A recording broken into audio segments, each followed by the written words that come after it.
I can't believe that people actually enjoy having somebody drive up onto their lawn and yell at them through a bullhorn and then throw large objects at them. I'm like, how is this something people desire? But here we are. They're strange times.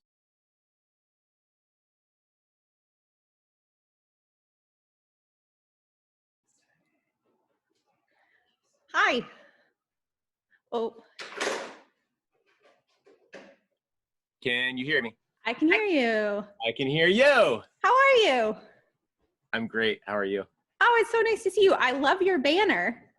Thank you. Well, I am wait, are we officially rolling now? Well, I started recording right away because I had a feeling you were just going to say something brilliant that I was going to be sad if I didn't catch, but we can, we can catch up and then. I don't say brilliant things. You should know that right away. I say stupid stuff like, hello, Jessica. See, I didn't want to miss that. It's been crazy, dude. Yeah. Is there anyone? I am wearing my shirt. Can you see? What's up? Yes. Thank you. Nice. So hi. Hi. Asher. Hi, Jessica. You are one half of the creative genius / how did Ed Fitzpatrick describe you as the most Rhode Island store in Rhode Island, Frog and Toad? And I quickly put that on my social media bios because that's like a once in a lifetime accolade that I was not going to let slide. That had to be captured right away. Okay, so we're on video. So I want you to tell me what what your experience has been through this, and so that we kind of capture this moment for you and for Frog and Toad, and how this is all developed. Yeah. Well, like I said, it's almost hard to get into it now because I'm still in it and I need to like look back on it with some time. But for me, it's just been it's been almost like it's been that neighbor experience that so many people have had in these months, where I guess like those relationships that you have with folks on your block or in your community amplify at a time like this. It's sort of how you've seen like Facebook groups form that are like the COVID-19 mutual aid groups, where people in a certain community are coming together to look out for one another and do things to safeguard one another. And like that, I guess that I think that sort of is what happened with this Knock It Off project. So it was people that were excited to be able to help out their neighbors in some way, like looking for any way that they could do something and feel like that they were making some kind of a difference at a really scary time. And then as it grew, it turned into, more collaborations and more like neighborly action, like with other businesses getting into the effort, and, more people lending a hand with it.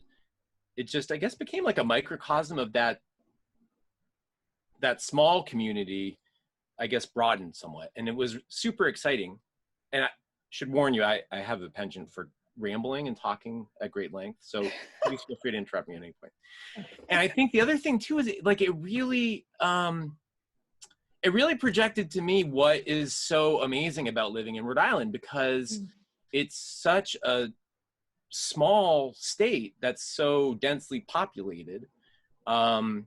It's like everybody kind of knows one another, and you my postman, you have some connection to our governor, this person and that person. Like, we all are somewhat interwoven in this state in a way that you can't be at a, in a state that's got a similar population, like say, Montana, where everybody's spread out. Because we're all up in this together, we've just got a sense of belonging and a sense of identity here that is what makes Rhode Island so special. Does that make sense? Yeah. That's the headline of what my experience with this project was, and it's been so awesome. So awesome.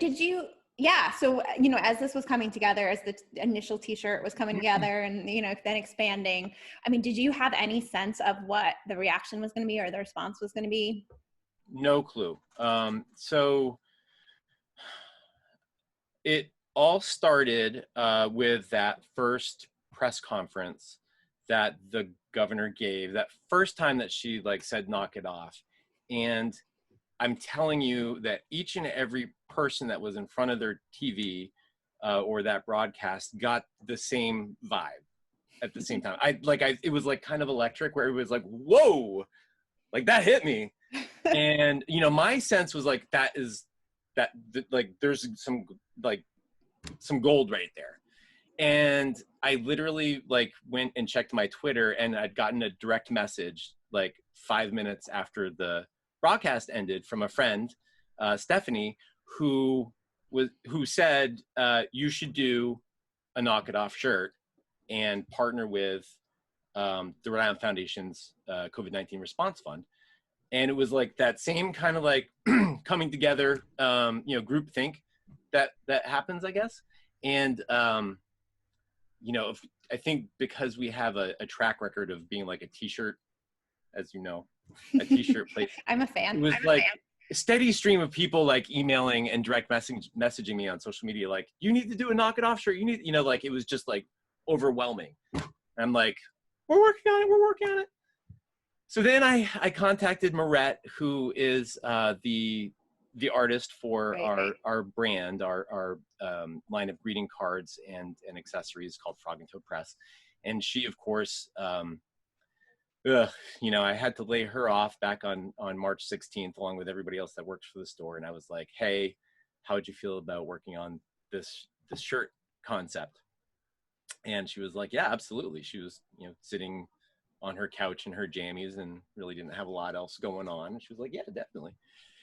And that was just kind of how it, I guess, came to be. And I had no idea that, a month later, I'd be here talking with you saying that we've sold over 9,500 shirts at this point and raised over $41,000 for the COVID-19 response fund. It's been wild. That's amazing. Really amazing. That is truly amazing. You've definitely tapped into something. It's I think part of it is part of it's that we've been on the same block as a business for 19 years here. And I think that in the same way that we all kind of are interconnected and we know our neighbors, know one another in the state, I think that by virtue of kind of having been here as we have, I think that may have been part of it. I think people recognized us as folks that historically have tried to do good things, and that we were probably going to try to do good things with the sales of those shirts. And I think that may have contributed to to some of the success there. Yeah, you also gave people something to do. You gave them, it's buying a t-shirt, but it's at least an action that feels like, one, I'm part of something, and two, I'm actually taking some sort of action in the face of this thing that, I'm sitting at home and watching happen to everyone around me. Yeah. Well, that feeling when we started the video where you and I both had the same shirt on was pretty cool. We felt like bros in that moment, or at least I did. And I think that the fact that everybody kind of linked up with a shirt gave us all that feeling, whereas we would check social media and we would see all these number of new bros wearing our shirt, and it was a sense of togetherness that came out of that. Yeah, I mean, it was just truly a beautiful thing to get to witness. Yeah. So I'm curious, when you started, so Frog and Toad's been around a while, close to 20 years? Yeah, so we opened in March of 2001, and everybody has their harrowing, very real 9/11 story. Ours, was not so dramatic as many of others, but for us, we were a fledgling business when that September happened, and it just, that feeling was basically like the world as we knew it was ending. And So I guess, something about that experience kind of like built our foundation of being like, okay, we're going to do whatever we can to make this work. And, I think that in a sense, there's nothing heroic about that. Just want to say that that's just part of like our origin story. And I think gave us an attitude that, we were going to try and fight through everything we could as a like a local, just little small business to stay here. And keep doing what we do despite, what odds might come our way. Yeah. So I'm curious if your original vision for the store and everything that's evolved out of the store changes now. Maybe it's too soon to tell. Do you have a sense of that? Well, I think nobody can say, on an anecdotal level, each day is different from yesterday in terms of what information we have, what we know, what our projections are. And everybody's reality is different and shared, I guess, at the same time. Like as a business, I don't foresee going back to the way that we were until there's a vaccine. And that's because I have the luxury of not needing to. We have a pretty robust internet store. And the other part is just that I am worried. I worry about my coworkers' health, my customers' health. And for as long as we can continue to pay our bills without needing to reopen, I just don't want to do that. We are like a novelty store where you buy frivolous things. You don't have to come into our shop and look at a tchotchke.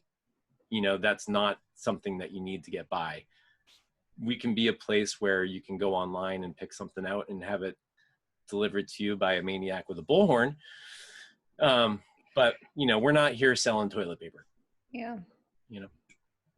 Yeah. I do really like going to your stores though. Thank you. I appreciate that. Someday we'll get back to that. Yeah. I mean, I can't wait.